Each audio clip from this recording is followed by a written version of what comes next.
Buenas noches, viajero de sueños. Hoy no estás aquí por casualidad. Si has llegado hasta este rincón del tiempo, es porque algo en ti quiere escuchar lo que otros han querido olvidar. Así que acomódate, cierra los ojos si lo deseas, y deja que el murmullo del pasado te arrulle mientras viajas conmigo por las sombras de una época turbulenta y fascinante. Antes de comenzar este viaje a las profundidades de la historia, te invito a que te suscribas al canal y dejes tu like. No solo es un gesto de apoyo, sino también una promesa. La promesa de que cada noche juntos reviviremos los susurros que el tiempo casi ha borrado. Hoy nos adentraremos en las historias perdidas de la Revolución Francesa. Pero no hablaremos de lo que todo el mundo conoce. No hablaremos del grito de libertad, igualdad, fraternidad que resonó en las plazas, ni de la guillotina que devoró cabezas como si fueran granadas maduras en tiempos de cosecha. No. Hoy hablaremos de lo que ocurrió detrás de los muros, entre las páginas que la historia oficial no quiso escribir. Hoy hablaremos de las voces que no gritaron, pero susurraron. De los rostros que no figuran en los cuadros, pero estuvieron allí. De los secretos que la revolución intentó enterrar, y que esta noche desenterramos juntos. En una callejuela estrecha del viejo París, no muy lejos del mercado de Les Halles, vivía una mujer conocida como Margot la Tejedora. Su verdadero nombre se había perdido entre los años, pero su apodo seguía vivo en los murmullos de los pocos que aún recordaban. Margot no era noble ni famosa, pero tejía no solo lana, sino también información. Tenía un pequeño taller donde recibía a comerciantes, soldados y hasta criadas del Palacio de las Tullerías. Mientras sus dedos danzaban entre hilos de lino, sus oídos recogían historias, chismes, planes y secretos. Lo que pocos sabían es que Margot trabajaba para una red clandestina de mujeres, conocida solo como la Voix Silencieuse, la voz silenciosa. En plena efervescencia revolucionaria, estas mujeres llevaban mensajes escondidos en dobleces de vestidos, en los bordados de las cofias o en recetas falsas de cocina. Información que podía salvar una vida o condenarla. En una de esas noches en las que París dormía con un ojo abierto, Margot recibió la visita de una figura encapuchada. No habló. Solo dejó sobre la mesa una pequeña tela con bordes de hilo rojo. Era una señal. Un mensaje oculto venía dentro. Pero lo que Margot descubrió al abrir la costura cambiaría no solo su vida, sino quizás el destino de toda una ciudad. Ese mensaje hablaba de un plan oculto para envenenar los pozos del barrio de Saint-Antoine, un lugar rebelde, donde el pueblo comenzaba a organizarse. El plan no venía de los monárquicos, venía de un grupo de revolucionarios radicales que querían forzar un levantamiento más violento para justificar una purga. Aquí es donde la historia real y la leyenda comienzan a mezclarse. Algunos dicen que Margot logró, a través de sus contactos, filtrar la información justo a tiempo. Otros afirman que fue capturada antes de poder hablar y que su cuerpo nunca apareció. Pero en un manuscrito polvoriento, archivado en una biblioteca olvidada de Toulouse, hay una carta firmada por una tal M.T., fechada en 1792, en la que se describe con precisión el complot y cómo fue evitado gracias a una costurera. La Revolución Francesa, ese torbellino de cambios, de sangre, de ideales y traiciones, no fue solo obra de Robespierre, Danton o Marat. Fue también de Margot y de tantas otras figuras invisibles que tejieron, a su manera, los hilos de la historia. Y mientras la ciudad ardía en pasiones y odios, la voz silenciosa de esas mujeres seguía latiendo en las sombras. Las campanas de Notre Dame apenas comenzaban a anunciar el alba cuando Margot, aún con los ojos cargados de sueño y preocupación, enrolló su último carrete de hilo y lo escondió dentro de un falso fondo en su alacena. Sabía que desde que había recibido aquel mensaje en hilo rojo, cada minuto era una danza con el filo del destino. Afuera las calles estaban cubiertas de una fina niebla que olía a carbón y revolución. Pero Margot no se quedó quieta. Esa mañana fue a la iglesia de Saint-Roch, no a rezar, sino a encontrarse con alguien que no debía ser visto en su taller. Un joven panadero tuerto llamado Émile, uno de los pocos que sabían leer sin levantar sospechas. Bajo el pretexto de entregarle unos mitones tejidos para el invierno, Margot le deslizó un papel cosido al forro y con una mirada seca le advirtió: «Léelo donde nadie te oiga y actúa antes de que alguien más lo haga». Émile era mucho más que un panadero. Había combatido en las barricadas del año anterior y luego desaparecido. Algunos decían que había muerto, otros que se había unido a los enragés, un grupo revolucionario aún más radical que los jacobinos, aunque sin el aplauso del pueblo. En verdad, Émile se había convertido en uno de los ojos silenciosos de ese París en ebullición, un observador con una memoria tan precisa como el filo de un sable. Lo que descubrió en el mensaje de Margot lo dejó pálido. Nombres de los involucrados en el plan del envenenamiento, la ubicación exacta de los barriles preparados y algo aún más inquietante, una lista de personas que serían acusadas falsamente de haberlo provocado para justificar una nueva ola de ejecuciones. Entre ellos había madres, panaderos, zapateros y un sacerdote que solía dar comida a los huérfanos. Inocentes. Esa noche, Émile no durmió. Se movió entre callejones, entró en tabernas, habló en clave con porteros, vendedores, prostitutas. Y finalmente encontró a quien buscaba: Lucien Artois, un burócrata menor del Comité de Salvación Pública, conocido por aceptar favores a cambio de silencio. Pero Lucien no era un hombre fácil. Cuando Émile le mostró la información no se alarmó. Sonrió. ¿Y qué? Las revoluciones siempre necesitan un poco de sangre fresca, mejor si es barata. Fue entonces cuando Émile comprendió que ese plan no era un desvío, era parte del sistema, y si querían detenerlo, tendrían que moverse al margen de toda ley. Esa misma madrugada, un grupo pequeño, formado por 2 lavanderas, un niño huérfano con oído absoluto para reconocer acentos y un anciano exiliado que fingía estar loco, comenzó a interceptar los movimientos de los cargadores que iban hacia los pozos. Usaban cubos falsos, cambiaban señales en los callejones, robaban los barriles antes de que llegaran a su destino.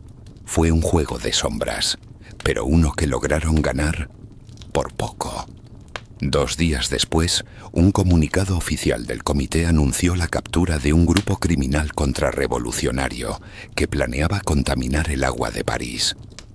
Los verdaderos responsables nunca fueron mencionados. Los inocentes acusados fueron liberados, pero nadie supo por qué. Y Margot, la tejedora, desapareció. Algunos dijeron que fue arrestada en secreto. Otros juraron haberla visto en Marsella años más tarde, con el cabello teñido de blanco y un perro que no ladraba nunca. Pero hay quienes creen que Margot nunca se fue, que simplemente cambió de nombre, de rostro, de oficio, que siguió hilando desde las sombras mientras la revolución devoraba a sus propios hijos. Porque las historias más importantes, las que realmente sostienen el mundo, no se gritan, se susurran, como hizo Margot, como hacemos tú y yo esta noche. Y cuando el hilo se acaba, siempre hay otra madeja esperando. Las semanas siguientes al sabotaje frustrado pasaron como un murmullo entre muros desconchados y miradas desconfiadas. París seguía en pie, sí, pero respiraba como un enfermo con fiebre, temblorosa, húmeda, al borde del delirio. Mientras tanto, los nombres de los héroes anónimos, como era de esperarse, no adornaban panfletos ni discursos públicos. Pero algo había cambiado en las sombras. Algo se había despertado. Uno de los que sintió ese cambio fue Theo Dumas, un joven aprendiz de impresor. Trabajaba para un periódico revolucionario que por las noches imprimía propaganda jacobina, pero en secreto, Theo reproducía copias de cartas de Margot, unos textos breves, misteriosos, escritos en una prosa sencilla pero afilada. Nadie sabía quién las escribía, aunque muchos susurraban que era ella, o alguien que había heredado su voz. Una de esas cartas decía: la revolución no es una guillotina, es una aguja, una que debe coser lo que está roto, no abrir más heridas. Estas cartas comenzaron a circular como pequeños rayos de esperanza entre la gente común, vendedores de cebollas, niños del hospicio, mozas de taberna, incluso algún que otro guardia que empezaba a dudar de las cabezas que cortaba. Theo escondía las hojas entre los pliegues de carteles oficiales, las repartía en los sacos de harina y las deslizaba entre las páginas de los libros de catecismo que aún circulaban en los barrios más conservadores. Fue entonces cuando el rumor creció. La voz silenciosa no había desaparecido, había mutado, pero el Comité de Salvación Pública también escuchó el murmullo, y no le gustó. Uno de sus miembros más temidos, Jean-Baptiste Roulet, conocido por su afición al vino y a los interrogatorios prolongados, ordenó una caza silenciosa, no pública, no ruidosa, porque las ideas no se matan con escándalo, se extinguen con miedo. Así fue como desapareció Émile, y luego la anciana del mercado que hablaba con palabras prestadas de las cartas. Luego un músico ciego que cantaba versos anónimos en las esquinas. Todos ellos gotas del mismo río. Pero Theo no se detuvo, porque lo que había leído en aquellas cartas ya lo había transformado, y porque una noche, mientras limpiaba la vieja imprenta de su maestro, encontró algo inesperado, una caja forrada de tela con bordes rojos. Dentro había un carrete de hilo, una aguja y un pañuelo. El pañuelo estaba bordado con una palabra: resiste. No tenía remitente, pero Theo entendió. Esa noche imprimió por primera vez su propia hoja clandestina, firmada solo con una inicial: M. No se proclamó mártir ni héroe, no pidió venganza ni sangre, solo escribió: en cada calle, en cada grieta del miedo, hay una historia que aún respira, y mientras respire, nadie podrá callarla del todo. Las cartas siguieron circulando, más escasas, más cuidadosas, pero vivas. Y aunque muchos aseguran que Margot fue solo un invento del pueblo, una ficción nacida del hambre y la rabia, hay algo curioso. En los registros del comité, años después del terror, aparece un nombre nunca antes mencionado. Una tal Marguerite Tremblay, arrestada por agitadora literaria, liberada por falta de pruebas y luego desaparecida. ¿Coincidencia? Quizás. Pero a veces, las leyendas no son más que verdades que aprendieron a disfrazarse. Y los verdaderos héroes siguen escribiendo, aunque nadie firme sus páginas. La noche en que arrestaron a Marguerite Tremblay fue una de esas en que París parecía contener la respiración. No llovía, pero el aire tenía la densidad de algo que estaba a punto de quebrarse. Eran cerca de las 3 de la madrugada cuando dos sombras irrumpieron en la buhardilla donde ella vivía, sobre una tienda de espejos rotos. No hubo golpes, ni gritos, ni siquiera cadenas. Solo una voz seca, de hombre cansado que dijo: «Venga con nosotros, citoyen. El comité requiere su presencia». Marguerite, si es que realmente era Margot, disfrazada de sí misma con otro nombre, no opuso resistencia. Solo se llevó con ella un pequeño bolso de tela gris que escondía un cuaderno cubierto de recetas ficticias, galletas de harina sin harina, caldo sin huesos, pasteles que eran en realidad instrucciones camufladas para reuniones, entregas y contactos. Un código que nadie en el comité logró jamás descifrar. Fue encerrada en una celda en la prisión de la Force, donde los muros rezumaban humedad y los alaridos de antiguos prisioneros parecían pegarse a la piedra como lamentos tatuados. Durante 4 días no le hablaron, solo le daban pan y agua. La estrategia era clara: silencio para romper la voluntad. Pero Marguerite no era una mujer ordinaria. Había aprendido a soportar el frío del encierro mucho antes de que la revolución comenzara. Venía de una familia campesina arruinada, donde los inviernos se pasaban racionando aire y donde hablar demasiado era un lujo que costaba caro. Cuando al fin fue llevada ante el comité interrogador, la sala olía empoiréssity a sudor rancio y tinta barata. Allí estaba Jean-Baptiste Roulet, el mismo hombre que había desaparecido a Émile jugando con un pequeño cuchillo mientras hablaba. «Sabemos quién es usted. No juegue con nosotros». «Entonces no hace falta que diga nada», respondió Marguerite, con la calma de quien ya no teme morir. La miraron con desdén, con ese desprecio que solo los hombres inseguros pueden prodigar a una mujer que no baja la cabeza. Pero no había pruebas, solo sospechas, historias y papelitos encontrados en los bolsillos de los muertos, y una revolución que necesitaba enemigos visibles, no fantasmas. Así que sin gloria ni cadenas, Marguerite fue liberada 3 días después, aunque como sabían bien los hombres del comité, esa clase de libertad era apenas una forma de advertencia. Marguerite no volvió a su buhardilla. Se perdió entre los barrios de Montmartre y Belleville, cambiando de nombre, de acento, de oficio. Fue nodriza, fue comadrona, fue incluso actriz durante un breve tiempo en una compañía ambulante que representaba tragedias griegas disfrazadas de comedias patrióticas. Y durante todo ese tiempo siguieron apareciendo en diferentes puntos de la ciudad pequeñas notas bordadas a mano, ocultas en dobladillos o bajo los manteles de las tabernas, firmadas todas ellas con la misma inicial, M. Una de esas notas decía: «Las revoluciones se escriben con sangre, sí, pero las que perduran se bordan con paciencia».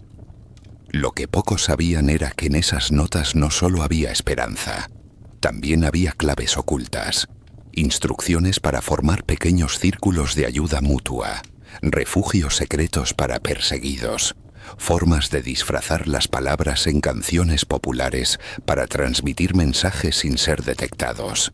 Era una revolución dentro de la revolución, una red de mujeres, ancianos, niños, panaderos, enfermeros y hasta algún noble arrepentido, unidos no por ideología, sino por compasión. Y así, bajo la superficie de una Francia en llamas, comenzó a crecer algo más poderoso que cualquier consigna política, una conciencia colectiva. Una noche, en el año 1794, cuando el terror estaba en su clímax y la guillotina parecía tener ascar y hambre de cada amanecer, un cartel apareció colgado frente al Palacio de Justicia. Era simple en papel rugoso y con tinta deslavada. Decía: «No se mata una idea, se esconde, se cuida, se espera, y luego cuando nadie lo ve, vuelve a nacer». No tenía firma, pero en la esquina inferior, cosido a la hoja con 2 hilos entrelazados, había un símbolo diminuto, una aguja cruzando una pluma. Ese símbolo con los años se convertiría en el emblema secreto de una red subterránea que operó mucho después de que Robespierre cayera y el terror se desmoronara. Una red que tejía memoria, salvaba libros, escondía voces. Dicen que fue el germen de movimientos posteriores de resistencia, incluso durante las guerras que vendrían siglos más tarde. Dicen que todo comenzó con una tejedora que no quiso callar, y lo que nadie se atrevió a confirmar es que Margot, hasta el final de sus días, seguía escribiendo, aunque solo fuera en los bordes de las mantas, en las orillas de los vestidos o en los retazos olvidados que el mundo creía inútiles. Los años pasaron como hojas llevadas por el viento sucio del tiempo. París cambió de rostro, pero no de alma. El bullicio de la revolución se apagó, y en su lugar llegó un silencio sospechoso, como ese que precede al temblor. Robespierre cayó bajo la misma guillotina que él mismo había alimentado, y las cabezas dejaron de rodar, pero no por justicia, sino porque el terror ya no era rentable. Y mientras los poderosos discutían quién ocuparía el trono vacío, republicano, imperial o coronado de nuevo, en los márgenes, En las cocinas humildes y en los patios de conventos arruinados, las historias de Margot comenzaron a transformarse. Ya no eran solo rumores, eran leyendas vivas. Una de esas leyendas hablaba de una posada en las afueras de Lyon, vieja, de madera astillada, con un letrero torcido que decía «Au fil du temps», el hilo del tiempo. Allí, una mujer canosa y jorobada servía sopa a los viajeros y tejía cada noche frente al fuego. No hablaba mucho, pero tenía los ojos de quien había visto más de lo que el mundo puede soportar. Una vez, un niño enfermo que viajaba con su padre, un comerciante de paños, despertó gritando en la madrugada. Soñaba con ahogarse en un pozo. La anciana no dijo nada. Fue a su baúl, sacó un pequeño bordado, lo colocó bajo la almohada del niño y le susurró algo en voz tan baja que ni el padre logró oír. El niño durmió el resto de la noche como un ángel cansado. Al despertar, dijo que había soñado con una mujer que tejía estrellas y le enseñaba a no tener miedo. Ese niño creció y se convirtió en maestro.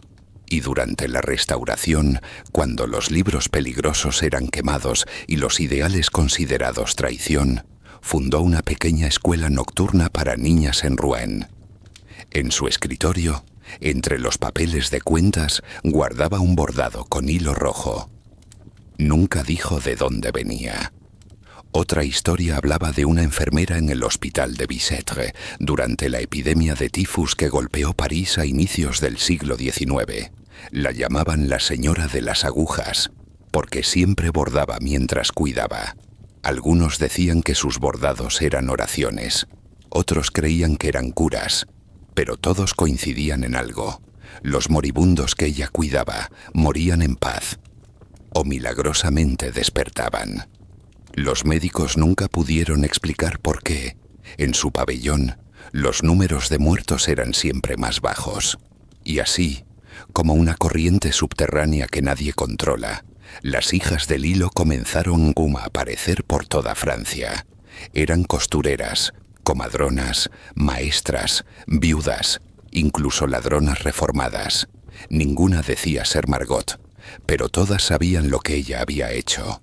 Algunas llevaban una aguja cruzada con una pluma bordada en sus delantales, discretamente. Otras simplemente contaban historias en voz baja a los niños, como quien entierra semillas en la tierra sin esperar cosecha. Los regímenes venían y se iban. Napoleón se coronó emperador y luego cayó. Los reyes regresaron. La sangre volvió a correr por las calles, pero esas mujeres no hicieron ruido. No levantaron barricadas, no escribieron manifiestos, solo bordaban, solo hablaban cuando hacía falta, y cuando alguien tenía miedo o hambre o dudas, estaban allí, con palabras suaves y manos firmes.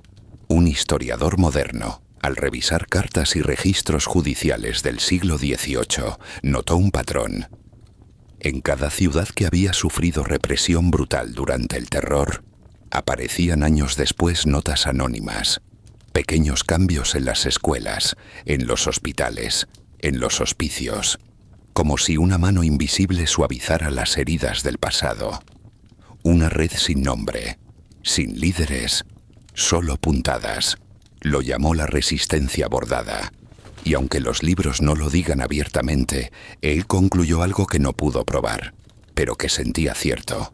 Esa red no solo comenzó con Margot, fue Margot, porque hay personas que no se apagan con la muerte, se multiplican, se convierten en símbolo, en susurro, en aguja que sigue cosiendo los jirones del mundo mientras los demás lo rompen. Y cada vez que una niña sueida aprende a bordar no solo flores, sino palabras, cada vez que una abuela susurra una historia con doble fondo, cada vez que alguien elige cuidar en vez de castigar, hablar en vez de gritar o recordar en vez de olvidar, Margot sigue viva. Y no como mito, sino como acto, como hilo, como herencia invisible. Porque después de todo, hay revoluciones que no se oyen, solo se sienten.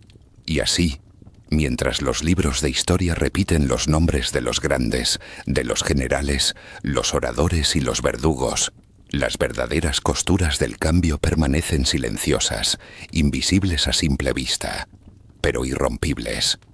Margot, la tejedora sin retrato, sin tumba, sin fecha de muerte, no necesitó un lugar en los altares de la revolución, porque su legado no fue una estatua, fue una semilla, una que germinó en los rincones humildes, en las manos callosas, en los corazones que resistieron sin necesidad de armas.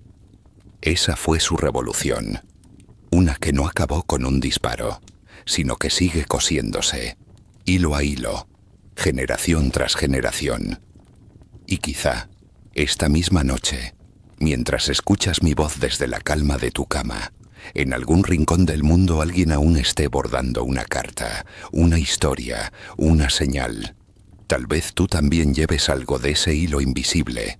Tal vez, sin saberlo, seas parte de esa resistencia suave, paciente y poderosa. Porque las historias no viven en los libros, viven en quienes las recuerdan. Y contarlas es una forma de luchar contra el olvido. Ahora, si esta historia tocó algo dentro de ti, una emoción, un pensamiento, una chispa de curiosidad, no dejes que se apague. Suscríbete al canal, regálale un like a esta historia y ayúdame a que estas voces perdidas sigan viajando. Porque mientras alguien las escuche, mientras tú las lleves contigo al dormir, Margot y todas las Margots del mundo seguirán vivas. Buenas noches, soñador. Que sueñes con hilos, con palabras y con revoluciones que aún no han comenzado.